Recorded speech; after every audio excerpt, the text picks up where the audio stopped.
इन्हीं अक्षरों का जब आविष्कार हुआ, तब जाकर इन अक्षरों में से चंद अक्षर निकाल के भगवानों के नाम रखे गए। र और माँ, ये नाम कब रखा गया? जब अक्षरों की उत्पत्ति हो गई, अक्षरों की खोज हो गई। अक्षर की खोज हुई है तभी तो नाम रखेंगे। अगर अक्षर ही ना होते तो नाम कैसे रखते? आज जो हमने दीवारें बनाई हैं, क्यों बनाई हैं, कैसे बनाई हैं? ईंट से बनाई हैं। ईंट ही ना होती तो दीवार कैसे बनती? समझ रहे हो? यानी एक एक ईंट लगा के हमने एक के ऊपर एक खड़ी करके ईंटें खड़ी कर दी। अब हम उसको ईंट नहीं बोलेंगे, अब जो खड़ी हो गई अब उसको हम दीवार बोलेंगे। हमें एक नया नाम मिल गया। एक अकेली ईंट, दो ईंट को हम ईंट ही बोलेंगे, दीवार नहीं बोलेंगे। दो ईंटें पड़ी हो, कोई कहेगा कि दीवार पड़ी है? ईंट पड़ी है। लेकिन जब ईंट पे ईंट, ईंट पे ईंट, ईंट पे ईंट रख के एक बड़ा सा बना दिया तो वो दीवार कहला रही है। इसी प्रकार अक्षर ईंट है। 52 ईंटें हैं हमारे पास, और 52 ईंटों से हमने दुनिया भर की दीवारें बना दी। यानी दुनिया भर के शब्द बना लिए, शब्दों से वाक्य बना लिए, वाक्यों से पैराग्राफ बना लिया, पैराग्राफों से निबंध बना लिया, और निबंधों से पूरे पूरे ग्रंथ बना लिए। किससे बने? अक्षरों से। किसी भी किताब को उठा के देखो, जितने भी अक्षर लिखे हुए हैं उन सबको अलग अलग कर दो। जैसे क, मा, ला, कमल। अब का और माँ और ला को अलग अलग लिख दो तो क्या बन गया? वहां पे कमल टूट गया और का अलग, माँ अलग, ला अलग हो गया। ऐसे इस दुनिया के जितने भी ग्रंथ हैं, सब ग्रंथों में हर अक्षर को तोड़ते जाओ तो आपको अक्षर ही अक्षर दिखाई देंगे। शब्द मिलेगा ही नहीं। शब्द तब मिलता है जब दो या दो से ज्यादा अक्षर मिल जाते हैं। जब आपने उनके मेल को ही तोड़ दिया, अब वो शब्द रहे ही नहीं, अब वो अक्षर बने। यानी तुमने दीवारें गिरा दी, अब क्या? अब ईंट ईंट पड़ी हुई है। तो इन अक्षरों से ही हमारे सारे भगवानों के नाम बनते हैं। राम कौन कौन सी ईंट से बना है? र प्लस आ प्लस म, राम। राम में आ का डंडा। हनुमान ह न उ म आ न, अलग अलग अक्षरों से। कबीर क ब ई र, ये सारे अक्षरों को मिला मिला के हमने दुनिया भर के नाम रख दिए और उन्हीं नामों को जपने लगे। कबीर कबीर कबीर, राम राम राम, अल्लाह अल्लाह अल्लाह, वाहिगुरु वाहिगुरु। और कबीर साहब क्या कहते हैं? माला तो कर में फिरे और जीभ फिरे मुख माही, मनवा दसहूं दिसी फिरे, ये तो सिमरन नाही। फिर कहते हैं माला फेरत जग भया जुग भया, और मिटा ना मन का फेर, कर का मन का फेंक के, मन का फेर। यानी जिस माला को तुम फेर रहे हो ये भक्ति है, लेकिन बहुत छोटी क्लास की भक्ति है। जैसे आपने सबसे पहले छोटी क्लास में कौन सा ग्रंथ पढ़ा था? कौन सी किताब पढ़ी थी? का से कबूतर, खा से खरगोश, गा से गमला। लेकिन जब आप 10वीं में हो जाओ तब वो किताब आपको कोई दे कि भैया ये पढ़ो, तो पढ़ोगे क्या? तो तुम कहोगे कि ये पढ़ाई खत्म हो चुकी है हमारी, भाई हम आगे बढ़ गए हैं। ऐसे ही ये जितनी भी भक्ति किसी भी धर्म में हो रही है, ये सब लेवल वाइज हो रही है। सबसे छोटी भक्ति भारत में हिंदू धर्म में किसकी है? जो भूतों की पूजा करते हैं, भूत प्रेतों को पूजते हैं। जाओ देखो जाके शमशान घाट में भूतों की पूजा, चंडालिका की पूजा चल रही है। तो उसके लिए कृष्ण जी ने बोला गीता में कि हे अर्जुन, जो भूतों की पूजा करते हैं वो भूतों के बीच जन्म लेते हैं। उससे ऊपर पूजा किसकी है? पितरों की। पितर पूजते हैं लोग। उसके लिए कृष्ण जी ने बोला हे अर्जुन, जो पितरों की पूजा करते हैं वो पितर लोक में जन्म लेते हैं। उससे ऊपर की भक्ति क्या है? उससे बड़ी क्लास देवताओं की पूजा। हे अर्जुन, जो देवी देवताओं की पूजा करते हैं, जितने भी देवी देवता हैं वो देवलोक में जाते हैं, मुझे प्राप्त नहीं कर सकते, मुझे प्राप्त नहीं कर सकते। यानी भूतों के, प्रेतों के, पितरों के, देवताओं के जो पुजारी हैं वो मेरे पुजारी नहीं हैं। क्यों नहीं है? ये बिल्कुल स्पष्ट लिखा है 9वें अध्याय में, पढ़ो इसको ध्यान से। गीता पढ़ी है मेरे पास, दिखाऊंगा मैं उसमें क्यों मना किया है देवी देवताओं की पूजा करने को। बिल्कुल स्पष्ट मना किया 7वें अध्याय में। हे अर्जुन, जो भी देवी देवताओं की पूजा करता है वो अल्प बुद्धि है। अल्प बुद्धि यानी जिसका दिमाग कम है। क्यों कम है? क्यों? राज क्या है इसके पीछे? क्योंकि वो देवताओं के शरीरों की पूजा करता है।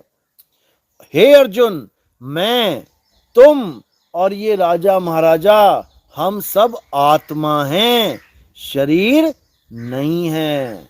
शरीर तो आत्मा के द्वारा धारण किए गए कपड़े हैं। हम कहते हैं ना मानुष चोला अनमोल है। मानुष के साथ चोला लगा दिया। चोला क्या होता है? चोला, बाबा लोग चोला नहीं पहनते। चोले का मतलब होता है कपड़े। 1,84 चोले पहनने के बाद, यानी कुत्ता बिल्ली हाथी घोड़ा बकरा बनने के बाद एक बार इंसान चोला मिलता है, और ये कपड़े हैं हमारे। कपड़े मैं नहीं हूं, मैंने कपड़ों को धारण किया है। मैंने सफेद कपड़ों को धारण किया है, मैं सफेद नहीं हूं। कल को मैं नीले कपड़ों को धारण करूं तो मैं नीला नहीं हूं। कल को मैं हरे कपड़े पहन लूं तो मैं हरा नहीं हूं। हरे, नीले, पीले, सफेद, ये मेरे कपड़े हैं। तो फिर मैं कौन हूं? चोला सबने धारण किया है। हनुमान जी ने भी चोला धारण किया है, जो आप मूर्ति में देख रहे हो। राम जी ने भी चोला धारण किया, कृष्ण जी ने भी चोला धारण किया, कबीर साहब ने भी चोला धारण किया, रविदास जी ने भी चोला धारण किया। सब संतों ने, सब भक्तों ने, सारी दुनिया ने चोला धारण किया। लेकिन चोला धारण करने से वो चोला तो नहीं हो गए। बस इसको समझना है। ये कपड़े जिस दिन आप उतारोगे उस दिन आपको अपना असली रूप पता लगेगा कि मैं हूं कैसा। अब कपड़े क्या हैं? ये 10 इंद्रियों का बंडल है। 10 इंद्रियों का बंडल, यानी 5 ज्ञान इंद्रियां, 5 कर्म इंद्रियां। ज्ञान इंद्रियां क्या हैं? हमारी आंख, कान, नाक, जीभ और चमड़ी, जिसके द्वारा हमें ज्ञान होता है। आंखों से हमें क्या ज्ञान होता है? कि पत्ते हरे हैं, जमीन पीली है, ईंट लाल है, रंगों का, रूप का, कुत्ता आ रहा है या हाथी आ रहा है या शेर आ रहा है। कैसे ज्ञान हुआ? आंखों से। तो ये हमारी ज्ञान इंद्रिय है। कानों से हमें कैसा ज्ञान होता है?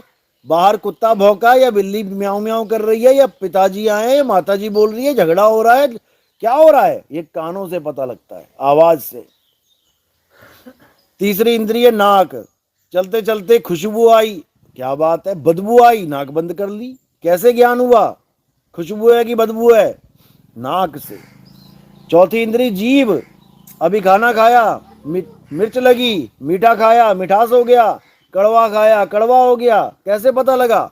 जीभ से। और पांचवी इंद्री है ये चमड़ी।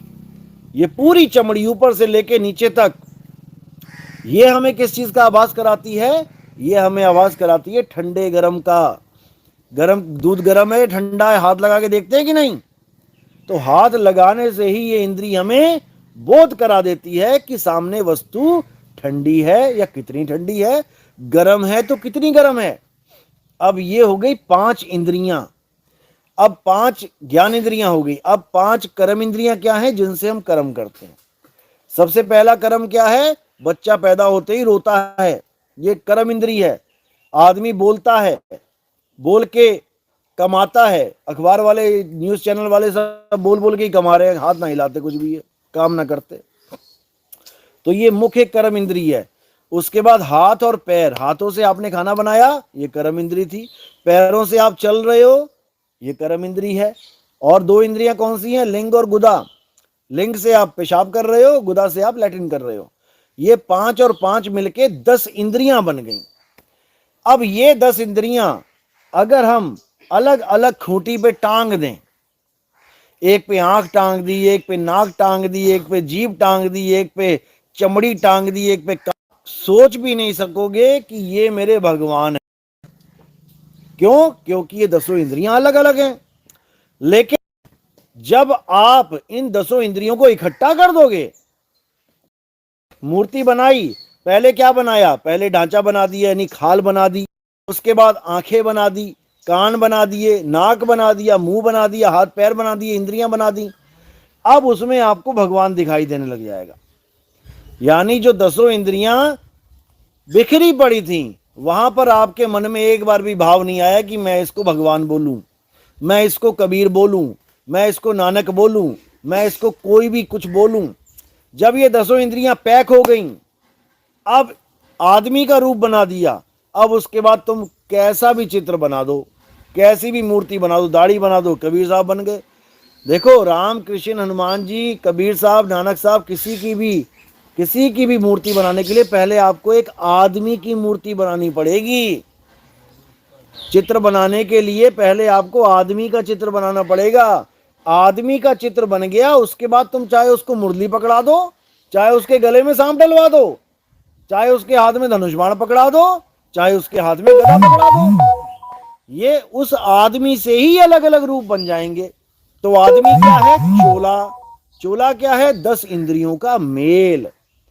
अब 10 इंद्रियों का मेल यानी ये कपड़ा है। अब इसको धारण कौन करेगा? जो इसको धारण करेगा असल में भगवान वो है, और जो धारण की जाएगी चीज वो केवल कपड़े हैं। यानी हनुमान जी के शरीर को किसने धारण किया? हनुमान जी की आत्मा ने। आपके शरीर को किसने धारण कर रखा है? आपकी आत्मा ने। यही आत्मा अंत समय में इस शरीर को छोड़ के चली जाएगी।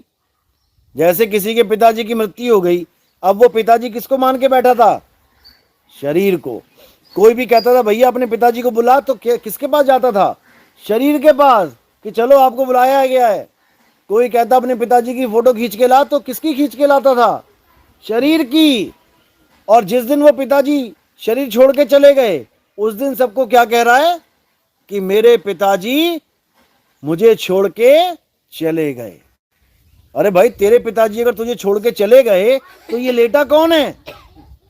ये जो लाश पड़ी है, लेटा कौन है? इसी को आज तक पिताजी पिताजी कर रहा था। यानी पिताजी कोई और था जो उस लाश में बैठा हुआ था, उस शरीर में बैठा हुआ था पिताजी। उसको तो कभी जान ना पाया कि मेरे पिताजी का स्वरूप कैसा है, और केवल पिताजी के कपड़ों को पकड़ के बैठा रहा, पिताजी पिताजी करता रहा। इसी प्रकार तोता और पिंजड़ा, ये 2 चीजें हैं। पिंजड़ा क्या है? ये शरीर काया पिंजड़ा है। हे अर्जुन, 9 द्वारों के पिंजड़े में ये मूर्ख जीव ये भी नहीं सोचते कि जीना कैसे है, रहना कैसे है। जो अज्ञानी लोग हैं, यानी 9 दरवाजों का पिंजड़ा। 9 दरवाजे कौन से? 1 2 3 4 5 6 7 और 8 और पीछे 9। इन 9 दरवाजों का जो पिंजड़ा है, जिसमें 9 दरवाजे हैं इस पिंजड़े में, इन्हीं पिंजड़ों में से आपको एक दिन शरीर छोड़ के जाना पड़ेगा। मरते हुए लैट्रिन निकल जाएगी तो समझ लो गुदा द्वार से निकल गए।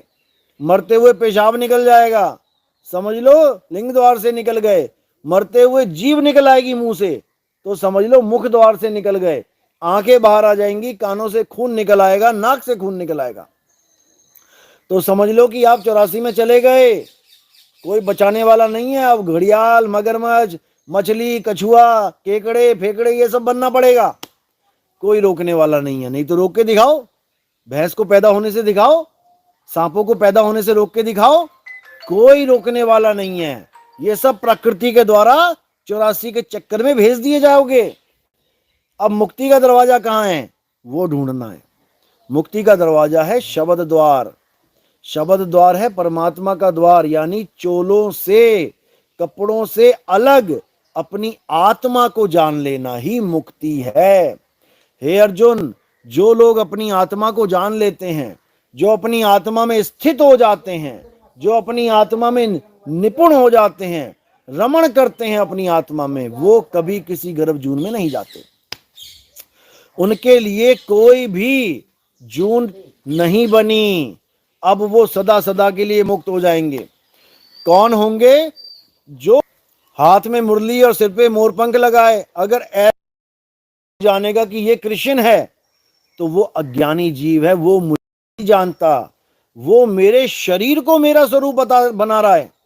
जबकि वो तो केवल मैंने कपड़े धारण किए थे। कब? द्वापर युग में। सबसे पहले मैंने मछली का रूप धारण किया। विष्णु जी का पहला अवतार क्या है? मछली का अवतार, मत्स्य अवतार। तो तुम मछली बना दो विष्णु जी को कि नहीं, विष्णु जी तो मछली हैं। उन्होंने फिर भ्रम तोड़ा, दोबारा अवतार लिया किसका? कछुए का। अब तुम कहो नहीं मछली नहीं, वो कछुआ है। फिर भ्रम तोड़ दिया। तीसरे अवतार में क्या लिया? बड़ा अवतार लिया, जंगली सुअर का अवतार लिया। फिर भ्रम तोड़ दिया कि ना मैं मछली हूं ना मैं कछुआ हूं, ये तो शरीर है। बड़ा अवतार का भी भ्रम तोड़ दिया। फिर क्या ले लिया? कि मैं जंगली सुअर भी नहीं हूं भाई। फिर नरसिंह अवतार ले लिया, आधा आदमी और आधा जानवर। अब कोई कहे कि विष्णु जी आधा आदमी और आधा जानवर है, वो भी तोड़ दिया। उसके बाद वामन रूप में ले लिया, परशुराम रूप में ले लिया, राम रूप में ले लिया, कृष्ण रूप में ले लिया। तो जब वो शरीर मछली का नहीं रहा, कछुए का नहीं रहा, जंगली सुअर का नहीं रहा, नरसिंह का नहीं रहा, तो फिर कृष्ण जी के शरीर को हम कृष्ण जी क्यों मान बैठे? जब हमने उनको मछली नहीं माना, जबकि उन्होंने ही रूप धारण किया है, उसी आत्मा ने रूप धारण किया है। मछली का छोड़ के कछुए का रूप पकड़ा, तब भी हमने कछुआ नहीं माना विष्णु जी को ना कृष्ण जी को। हमने आदमी रूप में स्वीकार कर लिया, राम बना दिया, कृष्ण बना दिया। कछुआ और मछली क्यों नहीं बनाया? क्योंकि हम इंसान हैं, हमें इंसानों से प्रेम है, इसलिए हमने उसके उस रूप को बहुत प्रेम कर लिया। लेकिन भाई वो यही कहते गए कि मेरा कोई रूप है नहीं, ये सब मेरे कपड़े हैं, ये सब मेरे चोले हैं। तुमने भी यही चोले धारण किए हैं, तब जाके तुम एक बार मनुष्य बने हो। क्या तुम मछली नहीं बने कभी? वाणी आती है संतों की, कई जन्म भय कीट पतंगा, कई जन्म गज मीन कुरंगा। कहते हैं जन्म तुम्हारे लेखे, अब जो इंसानी चोला मिला है अब ये तुम्हारे लेखे है, नहीं तो पता नहीं कितनी बार कीड़े मकोड़े हाथी घोड़ा मैं बन गया, आप लोग बन गए।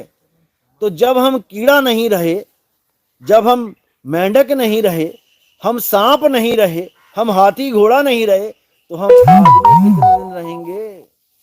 हम आदमी भी नहीं रहेंगे। कोई गलती से ये ना सोचे कि आप आदमी हो, और कोई लड़की ये ना सोचे कि मैं लड़की हूं, औरत हूं। ना आप आदमी हो ना वो औरत है। आदमी और औरत दोनों कपड़े हैं। आपने आदमी के कपड़े पहन लिए, एक लड़की ने लड़की के औरत के कपड़े पहन लिए कुछ समय के लिए। आप इन कपड़ों को उतारोगे, चल 84 में अब बन गए छिपकली, अब छिपकली वाले कपड़े पहन लिए। तो ऐसे ही लख 84 भटक के पौ पे अटके आए, और अब की पासा ना पड़ा तो फिर 84 जाए।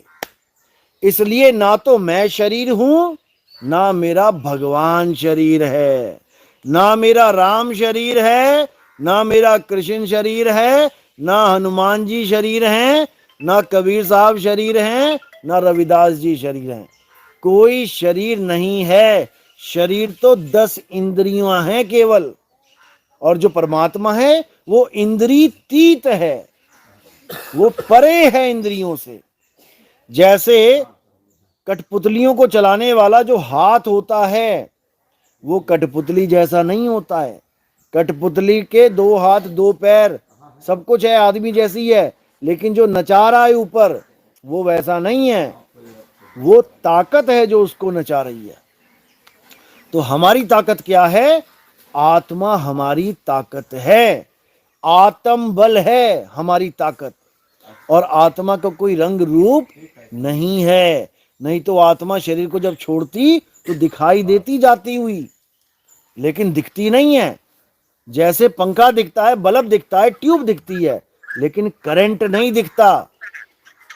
आता जाता करंट नहीं दिखता। अगर करंट दिख रहा होता ना तारों में, तो कभी भी किसी को करंट लगता ही ना।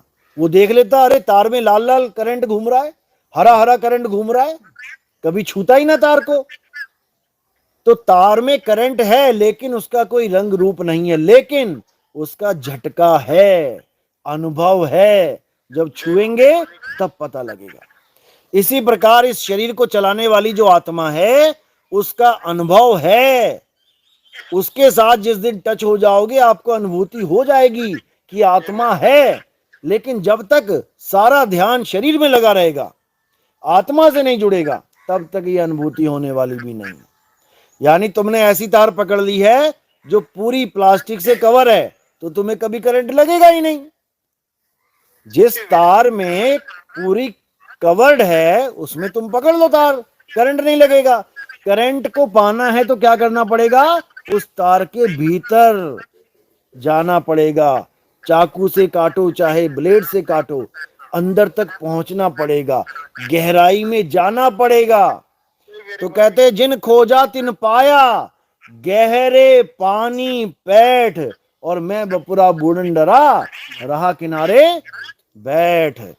मैं गहराई में गया ही नहीं, इसलिए मुझे हीरे जवाहरात मिले ही नहीं। मैं तो बाहर लहरों को देख के डरता रह गया, कौन जाए इसके अंदर।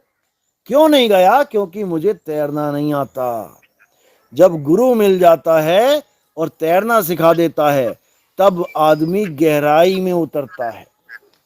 इसी प्रकार जो ऊपर ऊपर बाहर बाहर दिखाई दे रहा है ये नकली माल है, और जो भीतर में है वो असली चीज है। लेकिन उस तक पहुंचना पड़ेगा। कैसे पहुंचेंगे, गुरु धारण करके। अगर आपने गुरु धारण नहीं किया तो भगवान को पूजोगे तो सही, लेकिन त्रुटि पूर्ण ढंग से।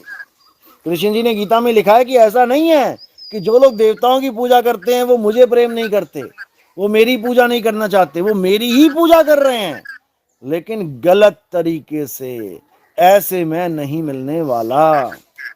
तो अगर सही तरीका जानना है तो क्या बोला है, अध्याय 4 34वां श्लोक, हे अर्जुन, अगर तुम आत्मज्ञान को प्राप्त करना चाहते हो, अगर तुम सच्चाई तक पहुंचना चाहते हो, तो तुम्हें किसी ऐसे गुरु की शरण में जाना पड़ेगा जिसने अपनी आत्मा को जान लिया है, जिसने उस करंट को महसूस कर लिया है। जिसने किया है वही तुम्हें समझा सकता है कि भाई शरीर से भी हटके कोई चीज है जिसको आत्मा कहते हैं। और केवल बातों से नहीं कि आत्मा है आत्मा है आत्मा है, यानी हाँ हाँ करंट है, हाँ हाँ करंट है। छू के पता लगेगा कि हाँ सच में करंट है। बातों से करंट का झटका नहीं लगता, करंट का झटका लगता है करंट को छूने से। इसीलिए कबीर साहब ने कहा, आत्म ज्ञान बिना नर भटके, कभी काबा कभी काशी। काबा में कौन भटके, मुसलमान भटके, क्योंकि वो अल्लाह को काबा में जाके ढूंढ रहे हैं। और हिंदू कहाँ जा रहे हैं, परमात्मा को काशी में ढूंढने जा रहे हैं, जबकि परमात्मा है कहाँ, उसका स्थान कहाँ है। जब तक ये नहीं पता लगा ये भटकना खत्म नहीं हो सकती। तो आत्मा का, परमात्मा का स्थान बता रहे हैं कबीर साहब कि परमात्मा कहाँ रहता है। कहते हैं आत्म में राम, राम में आत्म, चीनस गुरुमुख विचारे। नानक साहब की वाणी है कि आत्मा में राम छुपा है और राम में आत्मा छुपी है, वो दोनों अलग हो ही नहीं सकते। लेकिन हम भरमभूत के कारण भटकते फिर रहे हैं, हम अपनी आत्मा को ढूंढ ही नहीं रहे हैं। हम किसको ढूंढना चाहते हैं, हम भगवान को पाना भी चाहते हैं तो शरीर रूप में पाना चाहते हैं। अरे शरीर कपड़े हैं, कपड़ों को नहीं, आत्मा को जानो। हे अर्जुन, जो आत्मा में सिद्ध हो जाता है, आत्मा में आत्म स्वरूप को प्राप्त कर लेता है, वो किसी अन्य पर, जीव पर निर्भर भी नहीं रह जाता। अब उसे कोई ऐसा भगवान नहीं चाहिए कि जो उसके सामने आके खड़ा हो जाए। अब उसकी आत्मा में ही परमात्मा का वास हो जाता है, उसको आत्म बोध हो जाता है। इसी के लिए बार बार समझाया कि उसकी पूजा करो जिसका कभी नाश नहीं हो सकता, जिसको कोई काट नहीं सकता, जला नहीं सकता। नैनम छिंदंती शस्त्राणी, नैनम दहती पावका, न चैनम क्लेदंतापो, न शोष्यति मारुता। हे अर्जुन, अगर पूजा करनी है तो उसकी कर जिसको कोई शस्त्र छू नहीं सकता, काट नहीं सकता, जिसको कोई अग्नि जला नहीं सकती, जिसको कोई वायु सुखा नहीं सकती, जिसको जल भिगो नहीं सकता, वो आत्मा है। वो नित्य है, वो अचल है, वो चलती नहीं है, वो अपरिवर्तनशील है, वो कभी बदलती नहीं है। शरीर तो बदलते रहते हैं।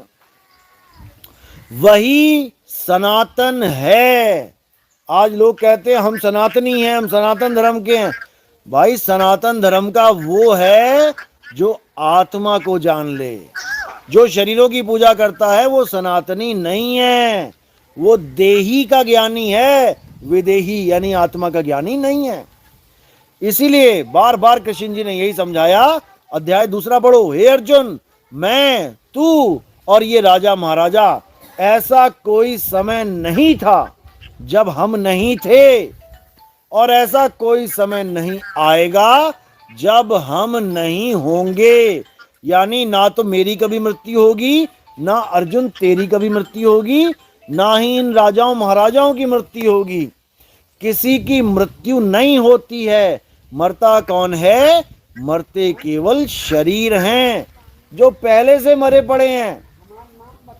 ये शरीर पहले से मरे पड़े हैं, केवल आत्मा का साथ हो जाने से जीवित प्रतीत होते हैं। जैसे पंखा जब आप लेने जाते हो 3 हिस्सों में पड़ा होता है। एक गोला पड़ा होता है, उसका मोटर, पंख पड़े होते हैं, और वो लटकाने वाला डंडा पड़ा होता है। वो टूटा पड़ा होता है, उठा के वो तुम्हें देता है, तुम घर में जाके जोड़ लेते हो। यानी तुम एक लाश लेके आए, मुर्दा, तुमने लाश को जोड़ के एक लाश खड़ी कर ली। अब लाश को तुमने ऊपर टांग भी दिया पंखे को, तो क्या वो चलेगी?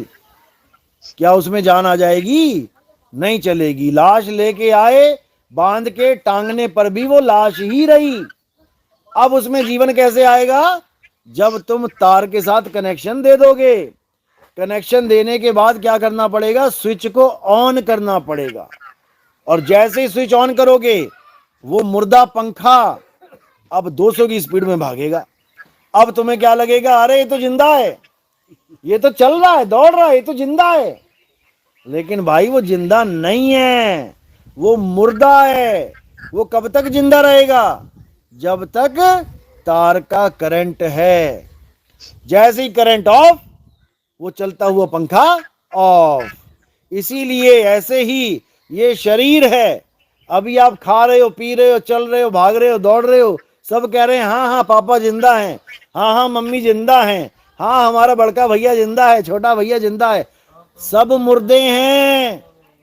ये शरीर सब मुर्दे हैं।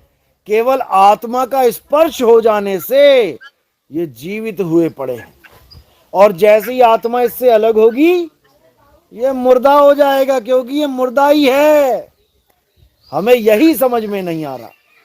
इसीलिए कबीर साहब ने बोला, साधो ये मुर्दों का गांव। ये मुर्दों का गांव है जहां हम बस गए हैं, लेकिन हमें समझ में नहीं आ रहा है। हम जिंदा तब तक समझ रहे हैं जब तक खा रहा है, पी रहा है, सब बातें हो रही हैं, तब तक जिंदा है, और जब पड़ गया तो मर गया। जैसे कार चला रहे हो, जब तक कार चल रही है तब तक हॉर्न भी बज रहा है, टायर भी घूम रहे हैं, पेट्रोल पी रही है, धुआं निकाल रही है, लाइट भी जल रही है, स्टीयरिंग भी घूम रहा है, तब तक जीवित है। और जैसे ही कार का दरवाजा बंद किया, ऑफ करके आ गए, तो कहते हैं कार मुर्दा है, अब चल नहीं सकती। अरे वो पहले भी मुर्दा थी, ये तो जीवन ड्राइवर ने दिया था। ऐसे ही ड्राइवर है आत्मा। ये खा रही है, वो तेल पी रही है, धुआं निकाल रही है, तुम खा रहे हो, निकाल रहे हो, तो लग रहा है मैं जीवित हूं। मुर्दे के मुंह में डालो कुछ, पचेगा क्या? भले तुम दूध डाल दो उसके, वो भी नहीं पचेगा, कुछ नहीं निकलने वाला। सब कुछ हो रहा है केवल आत्मा की वजह से, और हम जिसकी वजह से सब कुछ हो रहा है उसी को भूले बैठे हैं। आत्मा को भूले बैठे हैं, इसीलिए धक्के खा रहे हैं। हे अर्जुन, जो आत्म ज्ञान को प्राप्त नहीं कर पाते, उनका मनुष्य चोला बर्बाद हो जाता है। वो दोबारा लाखों करोड़ों सालों के बाद दोबारा इंसान चूल्हे को प्राप्त होते हैं। अगर वो फिर भी आत्मा को ना समझ पाए तो वापस दोबारा 84 में चले जाते हैं। तो जब तक आत्मा को नहीं जान लोगे, जब तक तुम्हारी मुक्ति होने वाली नहीं है। इसी को समझना है। आत्मज्ञान ही सबसे ऊंचा ज्ञान है। देही ज्ञान शरीरों का यानी कि इंद्रियों का ज्ञान है। आत्मज्ञान नित्य शाश्वत अचल सनातन उसका ज्ञान है। तो आत्मज्ञान को प्राप्त करना है और देही ज्ञान से निकल जाना है। देही ज्ञान से निकलने का मतलब ये नहीं कि अब हम राम जी, कृष्ण जी, कबीर जी की मूर्तियों को धक्का देके नदी में फेंक दें। हमारी किताबें जो हम पढ़ चुके हैं वो कहाँ जानी चाहिए? रद्दी की दुकान में नहीं। जो अगले बच्चे पढ़ना चाहते हैं उनको आप अपनी किताबें उनको दे दो, उनके काम आ जाएंगी। जो नशा करता है, दारू पीता है, बीड़ी गांजा पीता है, चोरियां कर रहा है, डाके मार रहा है, उनके लिए ये किताबें बहुत जरूरी हैं। शुरुआत यहीं से होती है। शुरुआत राम जी, कृष्ण जी, हनुमान जी, शंकर जी की मूर्तियों से होती है। ये ABCD की पढ़ाई है। पढ़ते पढ़ते, सेवा करते करते धीरे धीरे ग्रंथ सामने आते हैं। शंकर जी से प्रेम करोगे तभी तो शिव महापुराण पढ़ोगे। किस किस ने कुरान पढ़ी आज तक?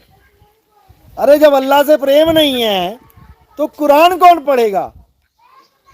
किस किस ने गीता पढ़ी? थोड़ी बहुत एक आधा श्लोक पढ़ा हो, हाथ खड़े करो। क्यों? क्योंकि कृष्ण जी से प्रेम है। हमने उनको अपना भगवान माना है। जब हमने उनको अपना भगवान माना है तो हम क्यों ना एक बार देखें कि वो कहते क्या थे। अब जब वो कहते क्या थे ये समझ में आएगा तो वो मूर्तियां अपने आप ही छूट जाएंगी। जैसे पहली, दूसरी, तीसरी, 5वीं, 10वीं की किताबें कॉलेज में जाने पर छूट जाती हैं। इसका मतलब ये नहीं कि वो बेकार थी। बेकार थी तो पढ़ी क्यों? क्या वो किताबें पढ़े बिना तुम कॉलेज में पहुंच जाते? इसलिए हर चीज एक लेवल पे है। मूर्ति पूजा जरूरी है किनके लिए? जो अभी अध्यात्म में शुरुआत कर रहे हैं, जो भगवान के नाम पे अभी पहली क्लास में आए हैं। धीरे धीरे धीरे धीरे उनको शास्त्रों का ज्ञान होता है, उसमें क्या चीजें लिखी हैं उसका ज्ञान होता है। और आगे बढ़ते हैं तो उसमें जो गुप्त भेद हैं, जब गुरु धारण करते हैं, एक तो बिना गुरु के पढ़ो और एक गुरु के द्वारा पढ़ो, जमीन आसमान का अंतर होता है। अगर बिना गुरु के द्वारा पढ़ाए किताबें पढ़ के कोई डॉक्टर बन जाए तो सारे बन जाओ। डॉक्टर की किताबें कहाँ नहीं मिलती? किस शहर में नहीं मिलती? सारे उठाओ डॉक्टर की किताब पढ़ लो। लेकिन ऐसे नहीं डॉक्टर बनोगे। जब तुम्हें ऐसा गुरु मिल जाएगा जो खुद डॉक्टर है, वही तुम्हें डॉक्टर की किताब पढ़ाएगा, तो तब जाकर तुम डॉक्टर बन पाओगे। क्योंकि उन गुप्त भेदों को वही जानता है जो उसमें निपुण है। तुम जब अपनी बुद्धि से ग्रंथों को पढ़ोगे, तुम अपना दिमाग लगाओगे कि ये क्या लिखा है, अपनी सोच से कोशिश करोगे समझने की। लेकिन जब गुरु समझाएगा तो गुरु अपनी सोच से समझाएगा, फिर तुम्हारी सोच भी उतनी हो जाएगी जितनी गुरु की सोच है। तो इसलिए गुरु जरूरी है। भक्ति करो लेकिन बिना गुरु के नहीं। गुरु ही मार्गदर्शन